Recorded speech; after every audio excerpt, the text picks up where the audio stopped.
اعوذ باللہ من الشیطان الرجیم بسم اللہ الرحمن الرحیم۔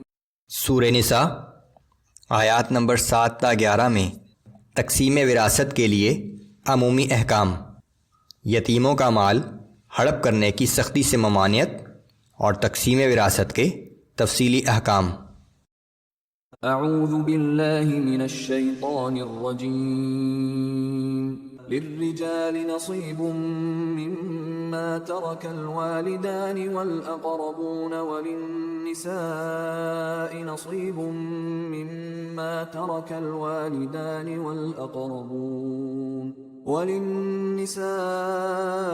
نصيب مما ترك الوالدان والأقربون مما قل منه أو كثر نصيبا مفروضا۔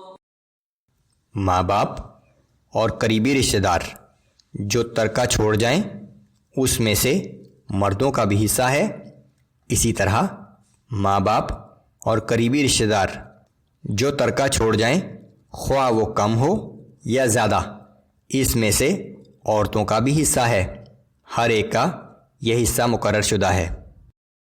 وَإِذَا حَضَرَ الْقِسْمَةَ أُولُو الْقُرْبَى وَالْيَتَامَى وَالْمَسَاكِينُ فَارْزُقُوهُم مِّنْهُ وَقُولُوا لَهُمْ قَوْلًا مَّعْرُوفًا۔ اور اگر ترکہ کی تقسیم کے موقع پر کچھ دور کے رشتہ دار اور یتیم اور مساکین موجود ہوں تو ان کو بھی ہدیے کے طور پر اس ترکے میں سے کچھ دے دو اور ان سے نرمی اور شیریں کلامی سے بات کرو۔ ترکے میں سے غیر وارثوں کو کچھ دینا یہ واجب نہیں، محض ترغیب ہے۔ وَلْيَخْشَ الَّذِينَ لَوْ تَرَكُوا مِنْ خَلْفِهِمْ ذُرِّيَّةً ضِعَافًا خَافُوا عَلَيْهِمْ فَلْيَتَّقُوا اللَّهَ وَلْيَقُولُوا قَوْلًا سَدِيدًا۔ اور لوگوں کو اس بات سے ڈرنا چاہیے کہ اگر وہ خود اپنے پیچھے کمزور و ناتواں اولاد چھوڑ جاتے تو ان کو اپنے بچوں کے بارے میں کیسے کیسے اندیشے ہوتے، پس ان لوگوں کو اللہ سے ڈرتے رہنا چاہیے اور یتیموں سے سیدھی اور سچی بات کہنی چاہیے۔ ان الذين يأكلون اموال اليتامى ظلما انما يأكلون في بطونهم نارا وسيصلون سعيرا۔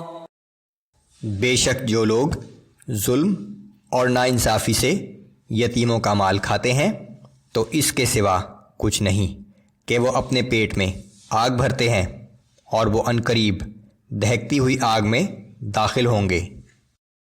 یوصیکم اللہ فی اولادکم للذکر مثل حظ الانثیین۔ اللہ تعالیٰ تمہیں تمہاری اولاد کی وراثت کے بارے میں حکم دیتا ہے کہ مرد کا حصہ دو عورتوں کے برابر ہے۔ فَإِن كُنَّ نِسَاءً فَوْقَ اثْنَتَيْنِ فَلَهُنَّ ثُلُثَا مَا تَرَكَ وَإِن كَانَتْ وَاحِدَةً فَلَهَا النِّصْفُ۔ پھر اگر صرف لڑکیاں ہی لڑکیاں دو یا دو سے زیادہ ہوں تو میت کے مال متروکہ میں سے ان سب لڑکیوں کا حصہ 2/3 ہے، اور اگر صرف ایک ہی لڑکی ہو تو اس کے لیے نصف ہوگا۔